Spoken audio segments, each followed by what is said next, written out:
नमस्कार दोस्तों, नमः शिवाय। जीवन ज्योति चैनल में आप सभी का हार्दिक स्वागत करती हूँ। दोस्तों, यदि आप मेरे चैनल पे नए हैं तो हाथ जोड़कर निवेदन है कि मेरे चैनल को जरूर सब्सक्राइब कर लें। वीडियो यदि पसंद आता है तो लाइक और शेयर भी करें। बेल आइकन को प्रेस करना बिल्कुल ना भूलें। दोस्तों, आज बात करती हूँ बुधवार व्रत की, इसकी पूजा विधि, आरती और कथा की। बुधवार का दिन भगवान गणेश जी को समर्पित है और भगवान गणेश जी सभी संकट को हरने वाले हैं, विघ्नों को हरने वाले हैं, सुख शांति प्रदान करने वाले हैं। और ग्रहों की बात करें तो बुध ग्रह हमारी कुंडली का ऐसा ग्रह है कि यदि यह बलवान होता है, मजबूत होता है तो हमें हर प्रकार से सुख समृद्धि देता है और हमारी बुद्धि का विकास करता है। तो दोनों ही तरह से यदि हम बुधवार के दिन भगवान गणेश जी की पूजा करते हैं और उनका व्रत रखते हैं, उनकी वंदना आरती करते हैं तो हमें बहुत ही लाभ मिलता है। तो आइए जाने इसकी पूजन विधि क्या है और कब यह व्रत शुरू किया जाए। बुधवार का व्रत किसी भी माह के शुक्ल पक्ष के प्रथम बुधवार से शुरू किया जा सकता है। इसे आप अपनी इच्छा के अनुसार 7 बुधवार, 11 बुधवार, 21 बुधवार या प्रत्येक बुधवार को भी आप इसे रख सकते हैं। इस व्रत को रखने से घर में सुख शांति और यश प्राप्त होता है। भगवान गणेश जी को हिंदू धर्म में शास्त्रों में सबसे प्रथम पूज्य माना गया है। भगवान गणेश जी की पूजा किए बिना किसी भी शुभ कार्य का आरंभ नहीं किया जाता है, तो इसलिए भगवान गणेश जी की पूजा का अत्यंत महत्व बताया गया है। बुध ग्रह को चंद्रमा और बृहस्पति दोनों ही अपना पुत्र मानते हैं, इसलिए माना जाता है कि बुध ग्रह में चंद्रमा और बृहस्पति दोनों के गुण विद्यमान हैं। इसलिए बुधवार का व्रत रखना और पूजा भगवान गणेश जी की पूजा अर्चना करना विशेष रूप से लाभदायी माना जाता है। ग्रह की शांति के लिए और सर्व सुखों की इच्छा रखने वाले लोगों को बुधवार का व्रत करना चाहिए। इस व्रत में दिन और रात में एक ही बार भोजन करना चाहिए। इस व्रत में हरी वस्तुओं का उपयोग करना चाहिए, हरा वस्त्र पहनना चाहिए, हरी दूर्वा भगवान गणेश जी को अवश्य ही अर्पित करनी चाहिए। इस व्रत में शंकर भगवान जी की भी पूजा करनी चाहिए, धूप दीप बेलपत्र आदि उन्हें अर्पित करना चाहिए और बुधवार की कथा को सुनना चाहिए, उनकी आरती करना चाहिए। आप बुधवार का व्रत अपने व्यापार में वृद्धि के लिए भी कर सकते हैं। ऐसी मनोकामना मन में रखकर इस व्रत को आरंभ कर सकते हैं।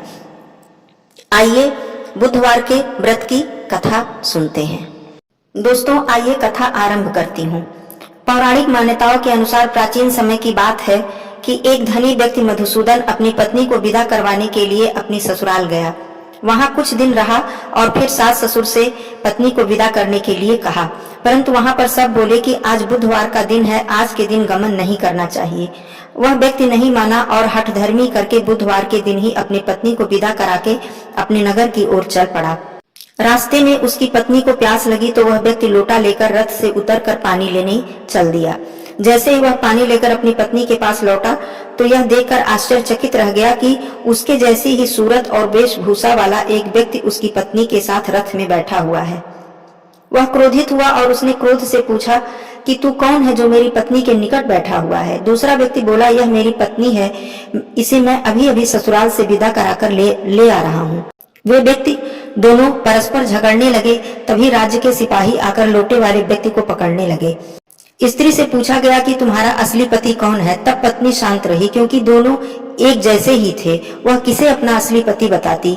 वह व्यक्ति ईश्वर से प्रार्थना करता हुआ बोला कि हे परमेश्वर, यह क्या लीला है कि सच्चा झूठा कौन है। तभी आकाशवाणी हुई कि हे मूर्ख, आज बुधवार के दिन तुझे गमन नहीं करना चाहिए था, पर तूने किसी की बात नहीं मानी और चल पड़ा।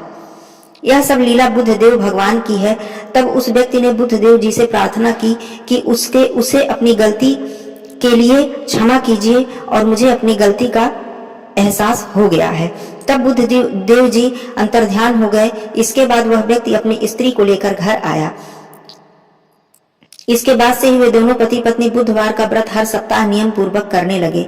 मान्यता है कि जो भी व्यक्ति इस कथा को सुनता है और औरों को सुनाता है, उसको बुधवार के दिन यात्रा करने का कोई दोष नहीं लगता और उसको सभी प्रकार के सुख प्राप्त होते हैं और जीवन में वह उसके सभी कष्ट दूर होते हैं।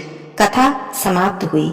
बुधवार के व्रत रखने वाले जितने भी भक्त हैं उनके लिए मैं विशेष उपाय यह भी बता देना चाहती हूँ कि बुधवार के दिन गणेश भगवान की पूजा करते समय उन्हें 108 दूर्वा यदि आप प्रत्येक बुधवार को अर्पित करते हैं तो अत्यंत ही यश में आपके वृद्धि होती है, आपको बहुत ही ज्यादा व्यापार में लाभ होता है और आपके शरीर के किसी भी प्रकार के शरीर में कष्ट हो तो वो दूर होते हैं। यदि आप अपने बच्चों से यह कार्य करवाते हैं, भगवान गणेश जी को दूर्वा अर्पित करवाते हैं, तो आपके बच्चे के बुद्धि का बहुत ही विकास होता है और पढ़ाई में भी वो बच्चा बहुत ही तेज होता है। अगर यह प्रत्येक बुधवार को नियम से आप यह कार्य करें, स्वयं भी या अपने बच्चे से दूर्वा अवश्य ही अर्पित करवाएं।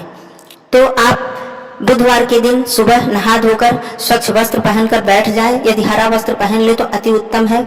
भगवान गणेश जी की प्रतिमा सामने रख ले, अपने मंदिर को स्वच्छ कर ले। उसके बाद भगवान गणेश जी को चंदन से तिलक करें, उन्हें दूर्वा और पुष्प अर्पित करें। साथ में श्री देवाधिदेव महादेव जी की भी पूजा करें, माँ पार्वती जी की पूजा करें, उन्हें बेलपत्र पुष्प अक्षत अर्पित करें, धूप दीप करें, सामने दिया रख लें और लोटे में जल भरकर रख लें। फिर गणेश भगवान जी की वंदना करें। गणेश चालीसा का पाठ भी आप कर सकते हैं और उनका श्लोक का भी पाठ कर सकते हैं। गजाननम भूत गणाधि सेवितम कपित्थ जम्बू फलचार भक्षणम उमा सुतम शोक विनाश कारकम नमामि विघ्नेश्वर पाद पंकजम। इस प्रकार उनका श्लोक करके आप वंदना करें। वंदना करने के बाद उनसे अपनी समस्त मनोकामनाओं के लिए प्रार्थना करें और अपने कष्ट को, अपने दुखों को दूर करने के लिए भगवान गणेश जी से, भगवान भोलेनाथ जी से, माँ पार्वती जी से प्रार्थना करें। आरती युगल किशोर की जय, तन मन धन न्यौछावर की जय। आरती युगल किशोर की जय, तन मन धन न्यौछावर की जय। गौर श्याम मुख निरखतरी जय, हरि का स्वरूप नयन भरि पी जय।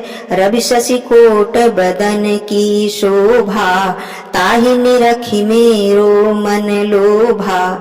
ओढ़े नील पीत पट सारी, कुंज बिहारी गिरिवर धारी। फूलन की सेज फूलन की माला, रत्न सिंहासन बैठे नंद लाला। कंचन थार कपूर की बाती, हरि आए निर्मल भई छाती।